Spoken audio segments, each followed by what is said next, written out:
हाँ, हम कक्षा 10 का मुद्रा एवं साख चैप्टर पढ़ने जा रहे हैं। यूनिट 4 का चैप्टर है ये, कक्षा 10 के लिए। मुद्रा और साख। सबसे पहले तो हम ये जानते हैं मुद्रा क्या होती है।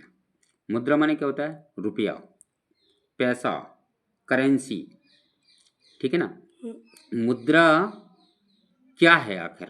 तो मुद्रा एक सरकार द्वारा मान्यता प्राप्त वह वस्तु है जो किसी वस्तु के लेन देन में या क्रय विक्रय करने में उपयोग की जाती है, ठीक है।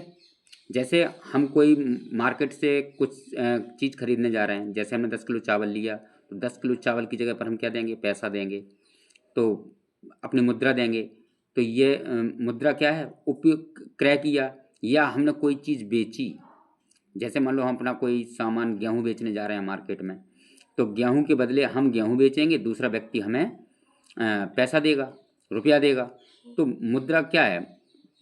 हमने मुद्रा एक मापन भी है, यानी कहने का मतलब ये है कि मुद्रा एक वैधानिक या कानूनी मान्यता प्राप्त वह वस्तु है जिसका उपयोग हम कोई चीज़ खरीदने में या बेचने में करते हैं। इसका भंडारण भी किया जा सकता है। तो क्या हम लोग मुद्रा का भंडारण नहीं करते? हम लोग, अब क्वेश्चन आता है क्या हम मुद्रा का भंडारण कर सकते हैं? तो हम कहेंगे मुद्रा का भंडारण हम कर सकते हैं, क्योंकि बैंक में हम पैसा जमा करते हैं, क्या है? मुद्रा का भंडारण ही तो कर रहे हैं। तो मुद्रा समझ में आ गया। अब देखिए, भिन्न भिन्न देशों की मुद्राएं भिन्न भिन्न हैं। जैसे अमेरिका में क्या चलता है? डॉलर, वहाँ की मुद्रा क्या है? डॉलर है। तुर्की की मुद्रा क्या है? लीरा है। जैसे हमारे यहाँ रुपया चलता है, ऐसे तुर्की में लीरा चलता है। बांग्लादेश में टका चलता है। भारत में रुपया चलता है, सिक्के भी चलते हैं।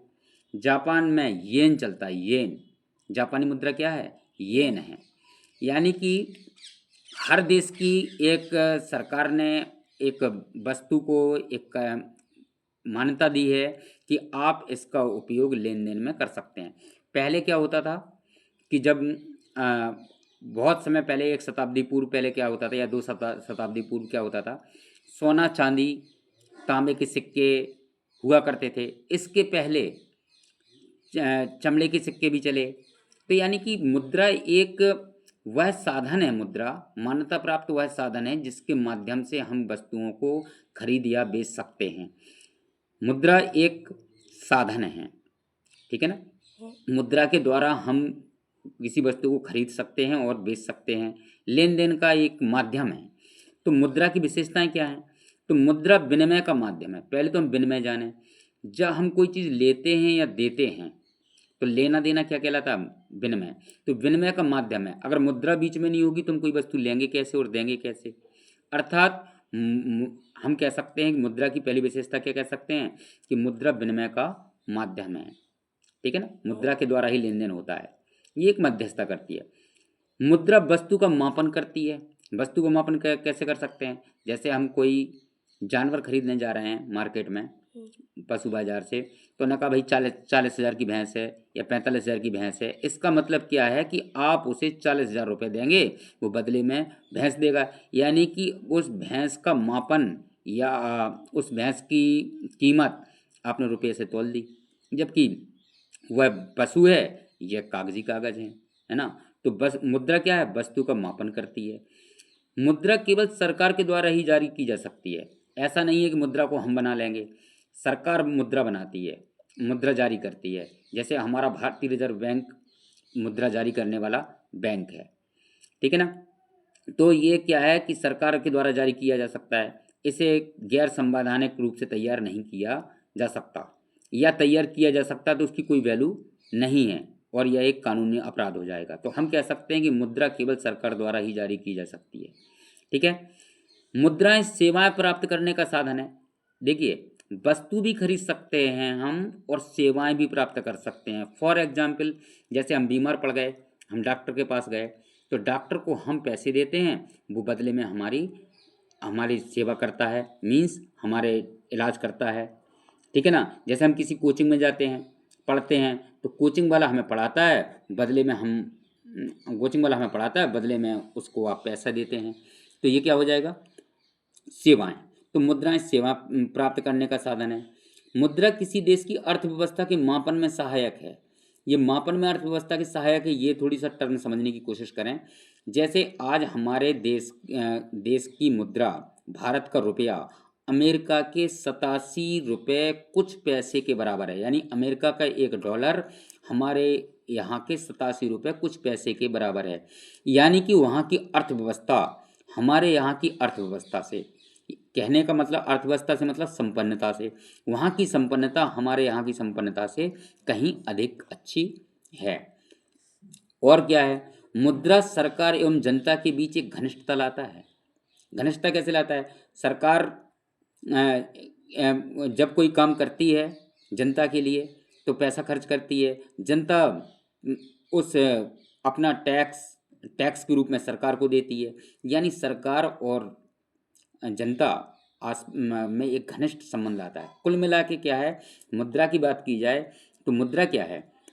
मुद्रा वह वैधानिक रूप से मान्यता प्राप्त वस्तु है जिसका उपयोग हम वस्तु के लेन देन में या सेवाएं प्राप्त करने में करते हैं, और इसका हम मुद्रा का भंडारण भी कर सकते हैं।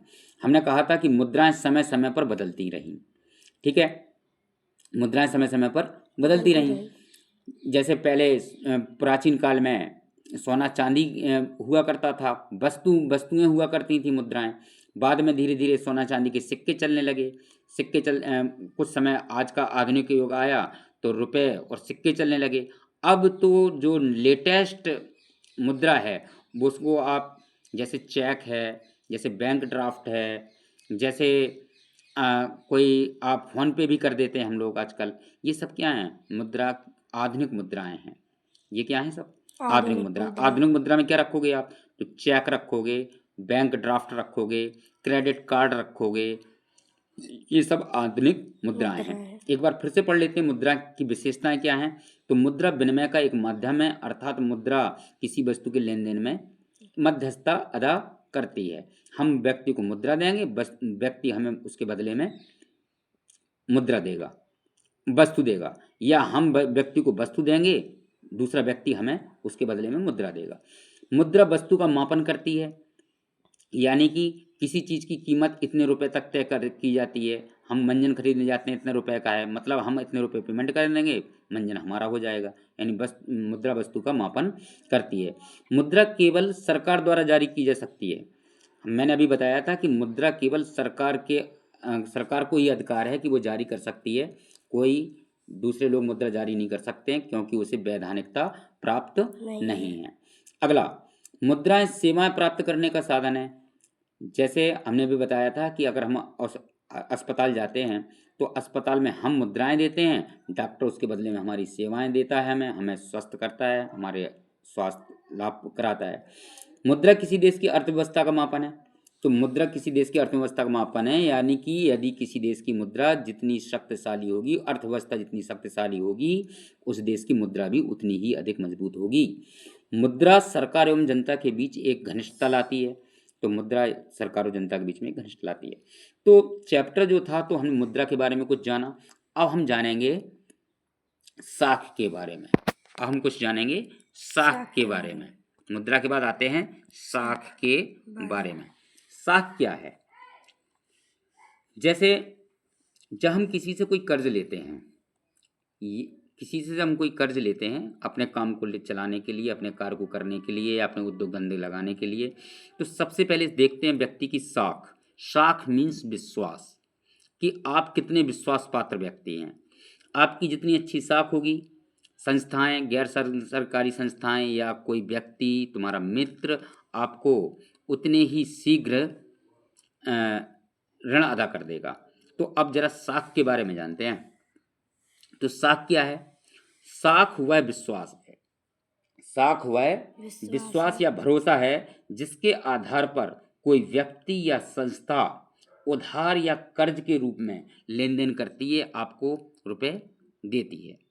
आपकी साख अच्छी होगी मार्केट में, तो मार्केट में, व्यक्तियों में, सरकार में, तो आपको ऋण जल्दी मिल जाएगा। तो अगर आपसे कोई पूछता है कि साख क्या है, तो आप कहेंगे साख वह विश्वास है, वह भरोसा है जिसके आधार पर कोई व्यक्ति सरकारी संस्थाओं से या गैर सरकारी संस्थाओं से ऋण प्राप्त करता है। और इतना ही नहीं, इसे एक निश्चित अवधि में लौटाने का या भुगतान करने का वादा करता है। एक निश्चित अवधि में लौटाने का या भुगतान करने का वादा करता है। अब देखिए साख के प्रकार, अगर कोई पूछता है आपसे साख कितने प्रकार की होती है, गारंटी कितने प्रकार की होती है, तो गारंटी साख दो प्रकार की होती है। एक तो होती है औपचारिक साख और एक होती है अनौपचारिक साख। एक होती है औपचारिक साख, एक होती है अनौपचारिक साख। औपचारिक साख क्या होती है? मैंने कहा साख कितने प्रकार की होती है? दो प्रकार की होती है, औपचारिक साख और अनौपचारिक साख। अब हम ये जानें कि औपचारिक साख क्या कहलाती है। देखिए आपको काम करने के लिए, कोई काम करना है आपको, तो आपको कर्ज की आवश्यकता है, कर्ज चाहिए। कोई बड़ा सा काम करने जा रहे हो तो आपको कर्ज की आवश्यकता है, ठीक है, कर्ज की आवश्यकता है। तो आप क्या करेंगे? कर्ज लेने जाएंगे, या तो आप सरकार से कर्ज लेंगे या किसी व्यक्ति विशेष से कर्ज लेंगे।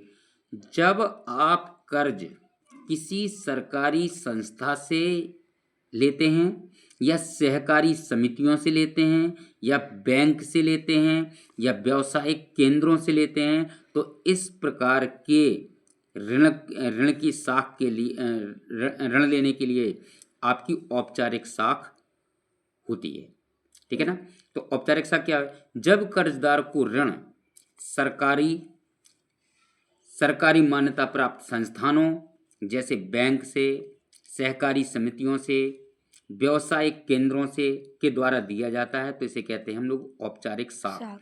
एक चीज जरूर समझो, सरकारी और सहकारी। सरकारी मीन्स होता है जो गवर्नमेंट की संस्थाएं हैं। सहकारी मीन्स क्या होता है? फिर सहकारी का मीन्स होता है कि ये शुरुआत में तो प्राइवेट संस्थाएं होती हैं, लोगों के समूह के द्वारा चलाई जाती हैं, लेकिन बाद में सरकार उसमें अपना योगदान भी अदा करती है, यानी गवर्नमेंटेड, सेमी गवर्नमेंटेड, ठीक है ना, लिमिटेड, ये चीज़ें क्या कहलाती हैं? सहकारी। तो शायद समझ में आ गया होगा। जब कर्जदार को ऋण कोई सरकारी संस्थाएं, सरकारी मान्यता प्राप्त संस्थाएं जैसे बैंक, सरकारी समिति, व्यावसायिक केंद्र आदि से ऋण प्राप्त होता है या आदि के द्वारा दिया जाता है, तो ऐसे साख को हम कहते हैं औपचारिक साख। हाँ, औपचारिक साख का एक उद्देश्य जरूर है कि औपचारिक साख का उद्देश्य लाभ कमाने के साथ साथ सामाजिक कल्याण करना भी होता है। यस, जो बैंक वगैरह हमें जो ऋण देती हैं वो लाभ तो हमसे चाहती हैं, लेकिन लाभ चाहने के साथ साथ वो एक सामाजिक कल्याण का भी काम करती हैं। सामाजिक कल्याण का भी काम कर रही होती हैं कि आपकी परेशानी दूर हो जाए, आप उद्योग धंधों में सफल हो जाएं, आपका उद्योग सफल हो जाए। और एक चीज़, औपचारिक साख में जो ऋण लेते हो, तो भाई जब आप किसी से ऋण लोगे तो आपसे बैंक ब्याज लेगी, या कोई जिससे भी लोगे आप उसके बदले में ब्याज लेगा। तो जो औपचारिक साख होती हैं, जो ऋण, जो ब्याज की दर होती है इनकी थोड़ी सी कम होती है। अगला अब होता है अनौपचारिक साख। अनौपचारिक साख क्या होता है? अनौपचारिक साख में जब कर्ज लेने वाला व्यक्ति किसी गैर मान्यता प्राप्त व्यक्ति से, रिश्तेदार से, मालिक से, प्राइवेट संस्था से ऋण प्राप्त करता है, तो ऐसे साख को हम लोग अनौपचारिक साख कहते हैं। जैसे आपको पैसे की जरूरत पड़ी, बहुत अर्जेंट पैसे की जरूरत पड़ गई, तो आप क्या करेंगे? आप जा कर के किसी व्यक्ति से, रिश्तेदार से या प्राइवेट संस्था से ऋण प्राप्त कर लेंगे। ऋण तो हम प्राप्त कर लेंगे, लेकिन उनकी शर्तें थोड़ी सी कठिन होती हैं, मतलब ब्याज की दर अधिक होती है, आपका शोषण भी कर सकती हैं, ठीक है ना, अनौपचारिक साख में। जबकि औपचारिक साख में ऐसा कुछ नहीं है। तो हम औपचारिक साख एक बार फिर, अनौपचारिक साख एक बार फिर से जानने की कोशिश करते हैं। जब कर्ज लेने वाला व्यक्ति किसी गैर मान्यता प्राप्त संस्थाओं से, व्यक्ति से, रिश्तेदार से, मालिक से, प्राइवेट संस्थाओं से कर्ज लेता है, तो ऐसी साख को हम अनौपचारिक साख कहते हैं। अनौपचारिक साख का मुख्य उद्देश्य क्या होता है? स्वयं में अधिक से अधिक लाभ कमाना। जबकि औपचारिक साख क्या करती हैं कि आपको उनका उद्देश्य लाभ कमाना तो होता है, लेकिन सामाजिक कल्याण करना भी होता है। जबकि अनौपचारिक साख का उद्देश्य स्वयं के लाभ से अधिक होता है, औपचारिक लाभ से कम होता है। देखो, इसमें हम एक अंतर भी कर सकते हैं। अगर क्वेश्चन मान लो आ गया कि औपचारिक साख और अनौपचारिक साख में क्या अंतर है, क्वेश्चन आ गया मान लो हमारे लिए कि औपचारिक साख और अनौपचारिक साख में क्या अंतर है, तो आप क्या अंतर बताएंगे? तो आप कहेंगे पहले तो ये कि औपचारिक साख में व्यक्ति को ऋण किसी सरकारी मान्यता प्राप्त संस्थाओं से मिलता है, जैसे बैंक, व्यवसाय केंद्र आदि। दूसरा, जबकि अनौपचारिक साख में क्या होता है, बैंक जब कर्जदार ऋण किसी गैर मान्यता प्राप्त व्यक्ति, रिश्तेदार, मालिक, प्राइवेट संस्था आदि से लेता है, तो इसे हम अनौपचारिक साख कहते हैं। एक अंतर हो गया, डेफिनेशन को एक अंतर बना देंगे। दूसरा, इसका औपचारिक साख का उद्देश्य लाभ कमाने के साथ साथ सामाजिक कल्याण करना भी होता है, जबकि अनौपचारिक साख का उद्देश्य क्या होता है कि स्वयं का लाभ ज़्यादा देखते हैं। ठीक है, औपचारिक साख में व्यक्तियों को का शोषण होने की संभावना बहुत कम होती है, जबकि अनौपचारिक साख में व्यक्तियों के शोषण की संभावना बहुत अधिक होती है ना। जब हम किसी व्यक्ति से लेंगे, वो कहेगा हमें इतने रुपए का ऋण ब्याज पे दे रहे हैं, तो लेना ही है, हमें तो ज़रूरत है। दूसरा, औपचारिक साख का प्रयोग अधिकाधिक अमीर लोग करते हैं, शहर के लोग करते हैं, क्योंकि शहरों में ऋण आसानी से नहीं मिलता, आप बैंक से ही ऋण लेंगे। अनौपचारिक साख कहाँ से मिलती है? गाँवों में ज़्यादा, गाँव के गरीब लोगों द्वारा ली जाती है। ठीक है ना, गांव के गरीब व्यक्तियों द्वारा अनौपचारिक साख का यूज किया जाता है। देखिए, और इसमें कोई औपचारिक साख में दस्तावेज संबंधी चीज़ें होती हैं, जैसे मान लो आप बैंक से कर्ज लोगे तो पहले कागज़ बनवाना पड़ेगा, हलफनामा वगैरह देना पड़ेगा, अपने बारे में जानकारी देनी पड़ेगी। अनौपचारिक साख में ये सब बाध्यताएं नहीं होती, कर्ज आसानी से मिल जाता है। औपचारिक साख में कर्ज कठिनाई से मिलता है, जबकि अनौपचारिक साख में कर्ज आसानी से मिल जाता है। अगला क्वेश्चन है कि आर्थिक विकास में ऋण की भूमिका। तो देखिए, हम लोगों को एक चीज़ बड़े अच्छी तरह से समझ लेना चाहिए कि यदि हम अपना आर्थिक विकास करना चाहते हैं, यदि हम अपना आर्थिक विकास करना चाहते हैं तो ऋण उसमें महत्वपूर्ण भूमिका अदा करता है। जैसे आज हम कोई उद्योग धंधा चलाना चाहते हैं, कोई वस्तु का उत्पादन करना चाहते हैं, अच्छी खेती करना चाहते हैं, उसके लिए हमें धन की आवश्यकता है, तो हम ऋण लेंगे, या तो हमें औपचारिक साख से मिलेगा या फिर अनौपचारिक साख से लेंगे। ठीक है ना, और जब हमारा उद्योग धंधा चलेगा तो हम धीरे धीरे करके उस ऋण को चुका देंगे, और एक समय उस वस्तु के मालिक या उस उद्योग के मालिक हम स्वयं हो जाएंगे। इसको कहते हैं हम लोग, इसको हम कह सकते हैं कि आर्थिक विकास में ऋण की भूमिका। तो क्या कह सकते हैं? हम कह सकते हैं कि किसी भी व्यक्ति या राष्ट्र के विकास में ऋण की महत्वपूर्ण भूमिका होती है। अगर व्यक्ति ऋण लेता है तो एक राष्ट्र दूसरे राष्ट्र से भी ऋण लेता है, विश्व बैंक से भी ऋण ले लेता है। क्यों ऋण ले लेता है? क्योंकि वह अपने यहाँ ऐसे संसाधनों को विकसित कर सके ताकि उसके लोगों को सुविधा हो जाए और देश की आय बढ़ जाए। ठीक है, देश की आय बढ़ जाए, धीरे धीरे वो ऋण चुका देगा और उस चीज़ का मालिकाना हक उसका स्वयं का हो जाएगा। तो फिर से इस बात को एक बार रिपीट करते हैं, किसी व्यक्ति या राष्ट्र के विकास में ऋण की महत्वपूर्ण भूमिका होती है। ठीक है, ऋण के द्वारा व्यक्ति या वस्तु उद्योग धंधे लगाकर वस्तु का उत्पादन करता है और उत्पादित वस्तुओं को अधिक मूल्य पर बेचकर अपनी आय बढ़ाता है, या कृषि उत्पादन करेगा, या लघु उद्योग डालेगा, या कुटीर उद्योग डालेगा। देखिए, उद्योग भी कई प्रकार के होते हैं। लघु उद्योग जो बड़ी कंपनियां होती हैं वो उद्योग कहलाते हैं, जो छोटी छोटी कंपनियां होती हैं लघु उद्योग कहलाते हैं। और कुटीर उद्योग क्या होते हैं? जो हम अपने घरों में अपने घर के व्यक्तियों के माध्यम से ही चला लेते हैं, उसे हम लोग कहते हैं कुटीर उद्योग। ठीक है, तो अच्छा, सबसे बड़ी बात क्या ध्यान देना चाहिए कि जब हम ऋण लेने जाएं तो ऋण हमें सस्ता, अर्थात उसकी ब्याज की दर कम हो, और इस बात को हमें माप लेना चाहिए, क्या हमारे सामर्थ्य के अनुकूल ऋण लिया हमने, अर्थात क्या जो हम ऋण लेके आए हैं उस ऋण को हम चुका लेंगे। अगर हम उस ऋण को चुका लेंगे तो ऐसा ऋण देश के विकास के लिए भी और व्यक्ति के विकास के लिए भी लाभदायक सिद्ध होता है। यानी ऋण कोई निगेटिव चीज़ नहीं है, पॉजिटिव चीज़ है। आप दूसरे की पूंजी का प्रयोग करके अपनी पूंजी तैयार कर लेते हैं। तो समझ में आ गया होगा।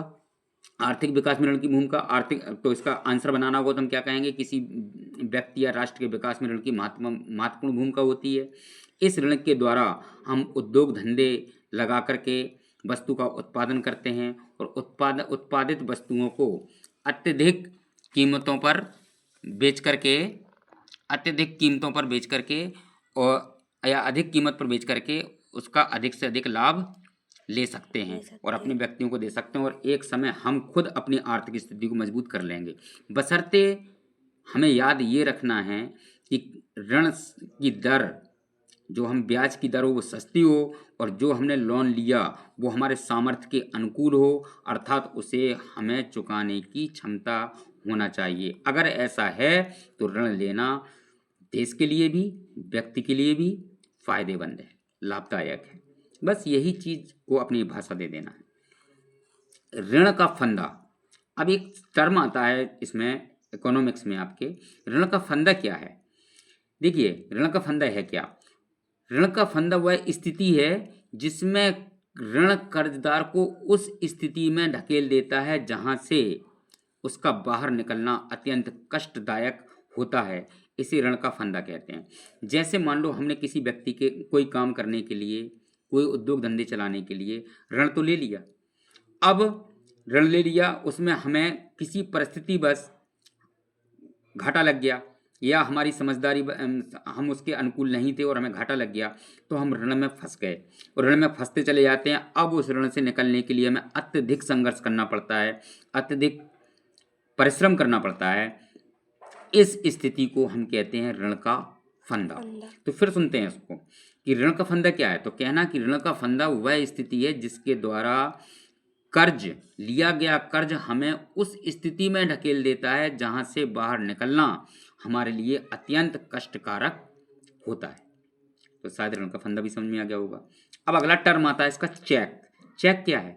चेक होता क्या है, आप लोगों ने देखा होगा, चेक एक कागज होता है, सरकारी कागज होता है, जिस पर जैसे हमने तुम्हारे नाम पर लिख दिया कि इस व्यक्ति को इतने रुपए की चेक, इतने रुपए पेमेंट कर दिया जाए या इतने रुपए अदा कर दिया जाए, तो उसे क्या कहेंगे, चेक।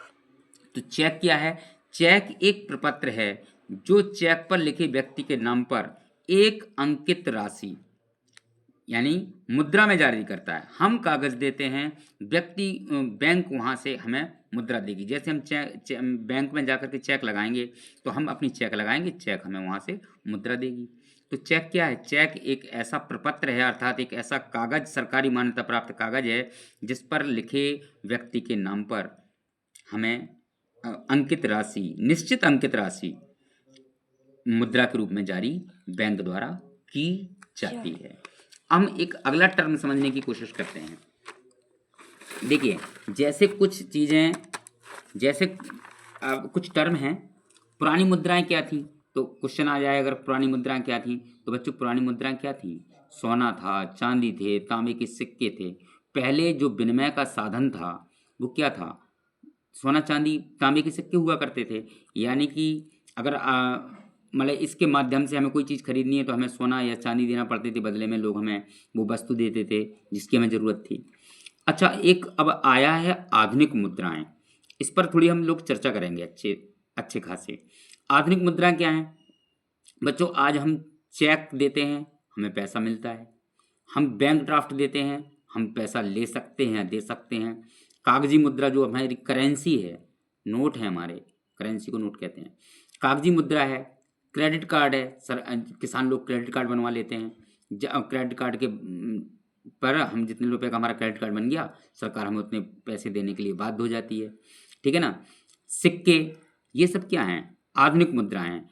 अभी आपने एक चीज़ और सुनी होगी कि डॉलर, मैंने अभी कुछ देर पहले बोला था कि जैसे अमेरिका का डॉलर, तुर्की में लीरा चलता है, बांग्लादेश में टका चलता है, भारत में रुपया चलता है, जापान में येन चलता है, येन चलता है। ये भिन्न भिन्न देशों की मुद्राएं भी भिन्न भिन्न हैं, ठीक है ना। तो अभी जब अमेरिका ने हमें 50% टैरिफ लगा दिया, तो मोदी साहब ने क्या किया कि एक योजना बनाई कि हम डॉलर में लेन देन क्यों कर रहे हैं, हमें अपनी करेंसी में लेन देन करना चाहिए।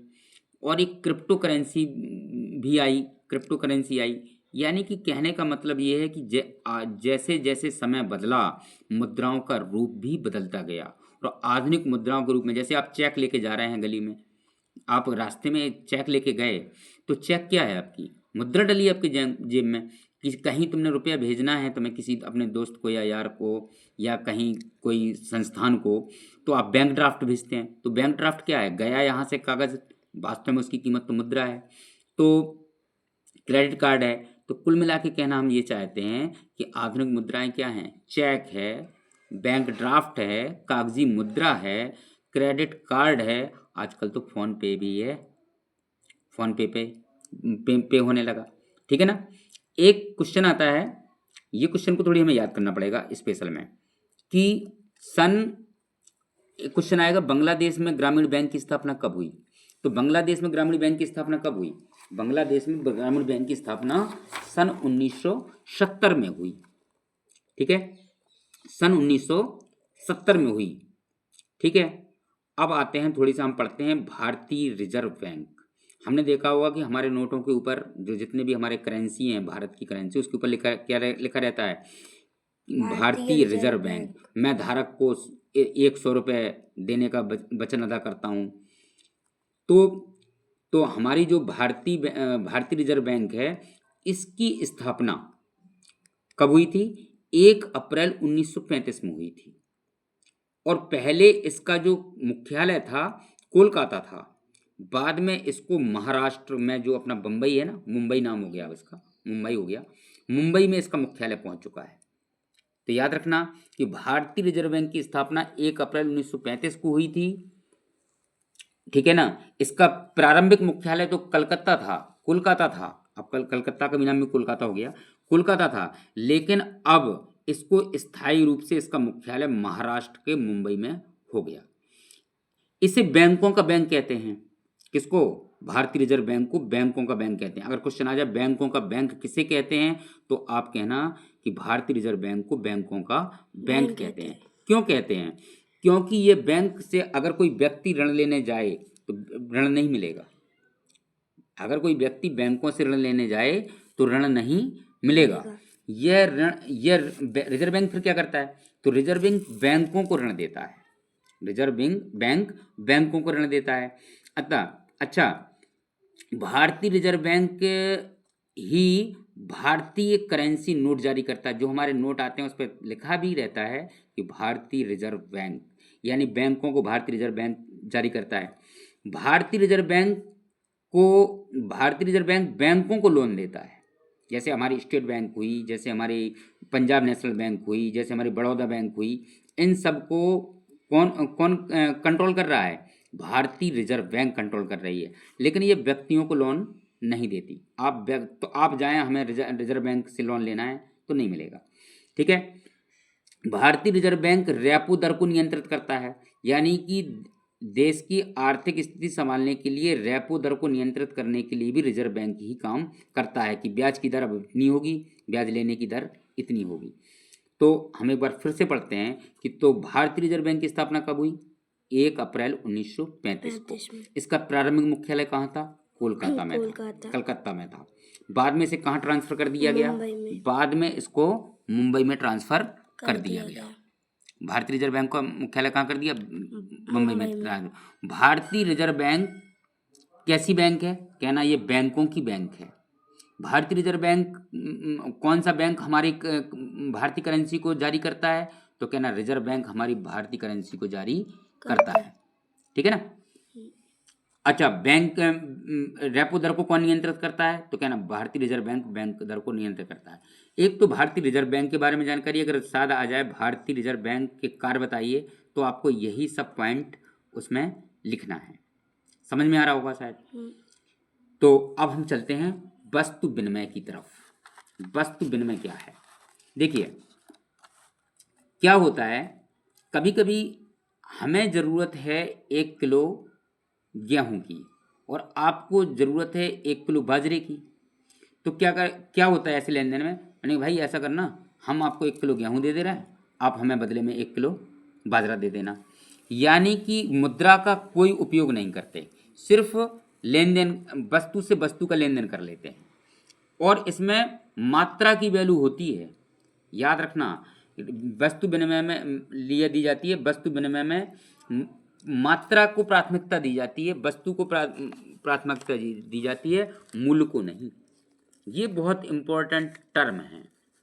वस्तु विनिमय की प्रमुख शर्त क्या है? क्वेश्चन ऐसा हो सकता है, वस्तु विनिमय की प्रमुख बात क्या है, तो या वस्तु विनिमय किस किस आधार पे होता है, तो आप कहना इसमें वस्तु को प्राथमिकता दी जाती है, इसमें वस्तु को प्राथमिकता दी जाती है, इसमें वस्तु को प्राथमिकता दी जाती है, इसमें मूल्य का उपयोग नहीं किया जाता। तो वस्तु विनिमय पढ़ें। जब बिना मुद्रा के प्रयोग के, जब बिना मुद्रा के प्रयोग के, यानी मुद्रा का प्रयोग नहीं करेंगे, जब बिना मुद्रा के प्रयोग के एक वस्तु के बदले में दूसरी वस्तु दी जाती है या ली जाती है, तो इसे वस्तु विनिमय कहते हैं। वस्तु विनिमय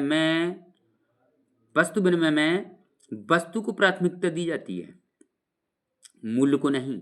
जैसे हमने कहा, अभी कुछ कहा था आपसे उदाहरण के तौर पर कि हमें एक किलो बाजरे की ज़रूरत है, आपको 1 किलो गेहूं की ज़रूरत है, तो आप क्या करेंगे? हम 1 किलो बाजरा दे देंगे आपको, आप हमें 1 किलो गेहूं दे देंगे। यानी तौल को तो महत्व दिया, लेकिन रेट को महत्व नहीं दिया, उसके मूल्य को महत्व नहीं दिया। तो ऐसी कंडीशन में रुपया भी प्रयोग नहीं किया, हमने गेहूं दे दिया, आपने बदले में हमें बाजरा दे दिया, तो हमने रेट को भी नहीं महत्व दिया। तो आप कहेंगे कि जब बिना मुद्रा के प्रयोग के ही एक वस्तु के बदले में दूसरी वस्तु दी जाती है, ली जाती है, तो वस्तु का विनिमय कहते हैं। और वस्तु विनिमय में वस्तु को प्राथमिकता दी जाती है, वस्तु की आवश्यकता को प्राथमिकता दी जाती है, मूल्य को नहीं। हमें बाजरा की आवश्यकता थी, आपको गेहूं की आवश्यकता थी, दोनों ने आपस में लेन देन कर लिया, ऐसे वो वस्तु के बदले में वस्तु दी, इसलिए इसको क्या कहते हैं? वस्तु विनिमय। विनिमय माने वैसे भी होता है लेन देन, अगर भूल जाओ तो वस्तु माने वस्तु, विनिमय माने लेन देन, ठीक है ना। आवश्यकताओं का दोहरा संयोग, ये अगर क्वेश्चन आए कि आवश्यकताओं का दोहरा संयोग क्या है, तो आप इसको क्या बताएंगे कि आवश्यकताओं का दोहरा संयोग क्या है? आवश्यकताओं का दोहरा संयोग है